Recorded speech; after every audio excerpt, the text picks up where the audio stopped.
দাজ্জাল চারটা জিনিস দিয়ে আমাদেরকে ফিতনায় ফেলবে। এক হচ্ছে ইমানি পরীক্ষা, দুই হচ্ছে সম্পদ দিয়ে পরীক্ষা, তিন হচ্ছে জ্ঞান দিয়ে পরীক্ষা, চার হচ্ছে ক্ষমতা দিয়ে পরীক্ষা। সে ইমানের পরীক্ষায় আমাদেরকে ফেলবে।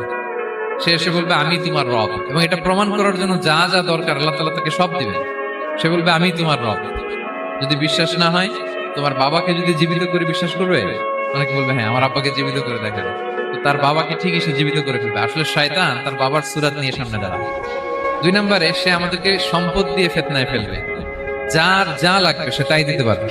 সে যদি আকাশকে বলে আকাশ বৃষ্টি দাও, যাকে তারা মানবে ওই এলাকায় বৃষ্টি হবে। তিন নম্বর হচ্ছে নলেজ, তার জ্ঞানের কাছে গোটা বিশ্ব হার মানবে। পূর্বের পরের যত জ্ঞান আছে সব আল্লাহ তাকে দিবে। যাই জিজ্ঞেস করবেন সব জানতা, সব বলে দেয়। ভবিষ্যৎবাণী বলে দিবে, বলবে আগামীকাল ওইখানে অমুক দেশে বোমা বিস্ফোরণ হবে ওইখানে। চার নম্বর হচ্ছে দ্য ট্রায়াল অফ পাওয়ার, ক্ষমতা। তার ক্ষমতার সামনে সব কিছু ছিন্ন বিচ্ছিন্ন হয়ে যাবে, এত ক্ষমতা হবে তার। সে যেমনটি বলবে তেমনটি ঠিক করবে। বাতাসের চেয়ে দ্রুত বেগে সে এক দেশ থেকে আরেক দেশে চলে যাবে। তো তার এই সমস্ত অলৌকিক ক্ষমতা দেখে মানুষ ফিতনায় পড়ে যাবে। এবং এই ফিতনা, এই পরীক্ষার মুহূর্তগুলোতে মানুষ কিভাবে নিজেকে ধরে রাখবে তার সলিউশন আল্লাহ তাআলা সূরা কাহফে দিয়েছে।